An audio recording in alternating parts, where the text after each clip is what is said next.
el domingo próximo, pasado mañana, se está convocando una marcha gigante en todo el país por todos los sectores políticos, económicos, empresariales y ciudadanos de Colombia, para decirle a Petro fuera, para luchar por la democracia, para advertirle a Petro que no intente pasar por encima de nuestras leyes, de nuestra constitución, que ya estamos cansados, que no queremos saber más de este tipejo. Esta marcha pues se espera que sea realmente gigantesca. Ojalá fuera, por ejemplo, como la del 2007 de las FARC contra las FARC.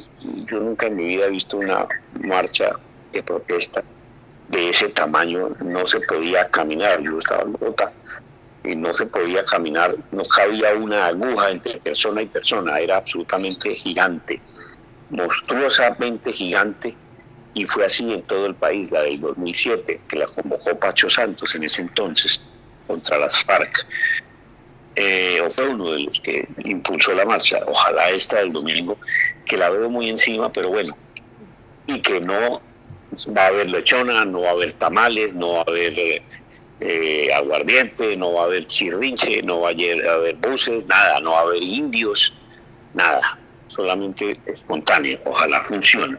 Pues mira, vamos con esa nota, las 5 y las 6, peguemos las dos. Las 6 de María Andrea tiene un resumen básico de qué es lo que ha pasado con este sujeto drogadicto Petro y por qué entonces es importante también la marcha, dice ella, del próximo domingo. La han denominado la marcha del silencio por Miguel Uribe. Claro, sí, sin duda, es como el detonante Miguel Uribe, pero es una marcha para parársele firme a Petro y para luchar por la institucionalidad en Colombia. Veamos esas dos notas. Hoy se confirmó que lo que Petro quiere es quedarse mucho más allá de sus 4 años, exactamente igual que lo hicieron Chávez o Maduro.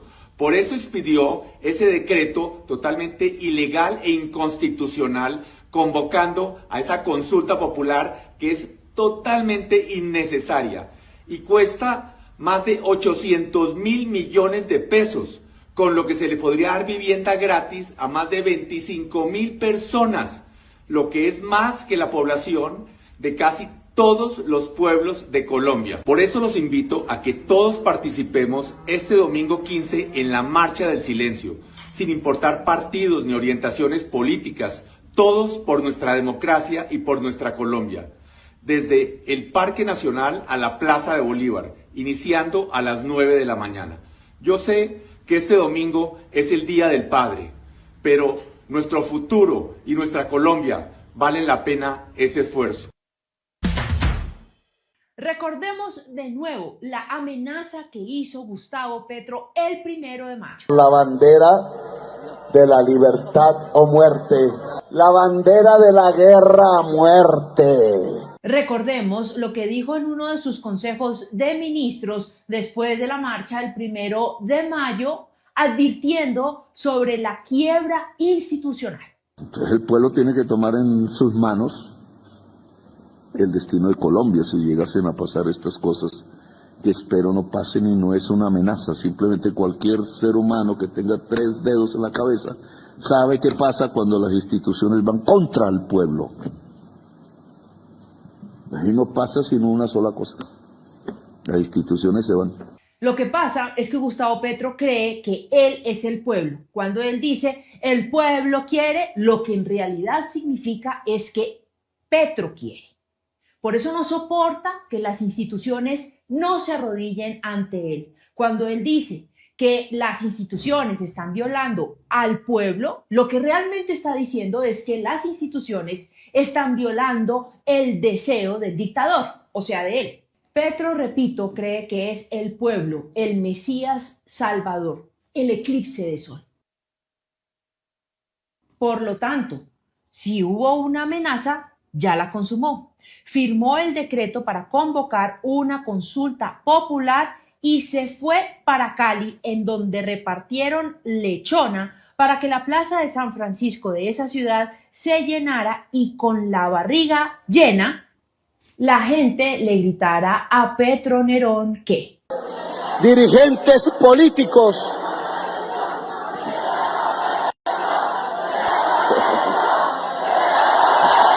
no, esos gritos son un poema para Petro Nerón.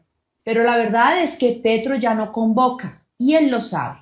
La gente está cansada de sus delirios y la única forma que tienen es llevando a la gente en buses, pues porque nadie llega allá espontáneamente.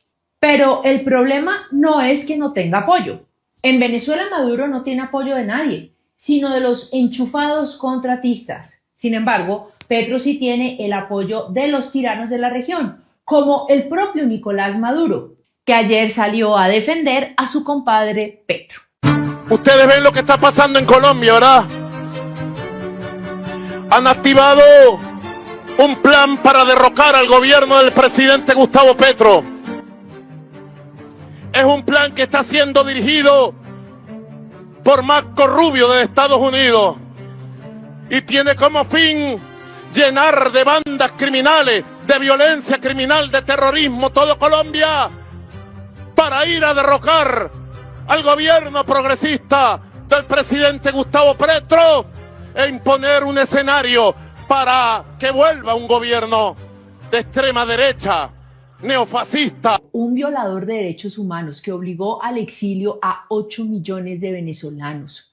Un criminal de delitos de lesa humanidad, que es fascista, comunista y narcotraficante porque es el jefe del cartel de los soles, con una recompensa por su captura de 20 millones de dólares que tiene establecido el gobierno de Estados Unidos.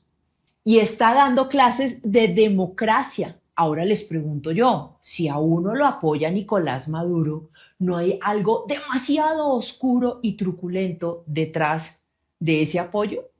Desde este espacio he venido advirtiendo desde hace años que el castrochavismo iba a llegar a Colombia para destruir los valores democráticos, que repito son los siguientes: la existencia de elecciones libres, el derecho a ejercer la oposición, el derecho a la libertad de prensa y la libertad de opinión, el derecho a que exista la alternancia de poder, la transición pacífica del poder y, por supuesto, el libre mercado.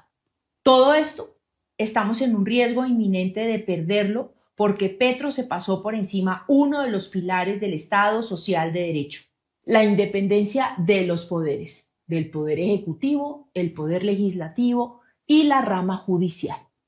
Petro violó la independencia del Congreso de la República. El Congreso ha sido desconocido por el presidente al firmar el decreto de la muerte, pero ahora anunció que si la Corte Constitucional, es decir, que pertenece a la rama judicial, no se lo avala, entonces va por una Asamblea Nacional Constituyente para tumbar la Constitución de 1991 e imponer su Constitución nueva, en donde logrará instaurar su dictadura, su reelección, porque según él, eso es lo que quiere el pueblo. O sea, como ya se los dije, Corte, ¿usted está dispuesto a ir a la Si se Constituyente? cae la Corte, entonces se recogerán 8 millones de firmas del pueblo colombiano para volver a presentar la consulta. Y si se vuelven a presentar a burlar de la consulta, entonces ya no queda otro mecanismo que un pueblo que en elecciones masivamente pida a la Asamblea Nacional Constituyente. Eso, Que no me beneficia a mí, porque para esa época yo ya estaré terminando mi mandato. eso le iba a preguntar. ¿Vamos a tener elecciones en 2026? ¿El Obvio, 31 de pues es mayo? lo que ordena la Constitución. es inconstitucional convocar una consulta popular de la forma como Petro lo ha hecho. Los demócratas ya salieron a defender la Constitución y la ley. Hay una avalancha de denuncias en contra de Petro y sus ministros por atribuirse funciones que no pueden usurpar y que, según el Código Penal, configuraría el delito de prevaricato. Pero más allá de todo lo que diga el Código Penal, nunca en la historia reciente del país un presidente había desafiado el orden institucional de esta manera. Petro quiere reescribir la historia del país. Mejor aún, o peor aún, refundar. Para eso, reemplaza la bandera de Colombia por la del M-19. afirma que él es el pueblo y que supuestamente lo defiende de un enemigo que es supuestamente la oligarquía, pero que en realidad son las instituciones que él no creó. Convoca una guerra usando símbolos de muerte, firma el decreto de su dictadura con la bandera de la guerra y todo esto en medio de un atentado en el que el objetivo era matar a Uribe. ¿Me entendieron? El símbolo era matar a Uribe. Y, según los esbirros de Petro Nerón, la consulta se votaría el 7 de agosto, día que se conmemora la batalla de Boyacá que liberó a Colombia del yugo español hace 200 años. Pero Petro está escribiendo su propia historia en las narices de todos. Los demócratas que defienden a Colombia han convocado a una marcha el próximo domingo 15 de junio. Colombianos y colombianas, hay que salir a marchar. Esta no puede ser una marcha insignificante. Tienen que ser millones de personas que en respeto por la ley, la Constitución, los derechos humanos y la paz, de manera pacífica y sin violencia, le digan con firmeza no a Petro Nerón. El único camino pacífico para salir de esta tragedia social, económica y política, la cual nos trajeron 40 años de falsa democracia, no hay otro camino que el camino de la Asamblea Constituyente. Hey Chávez, si me estás viendo desde el infierno, a Colombia no la vamos a perder.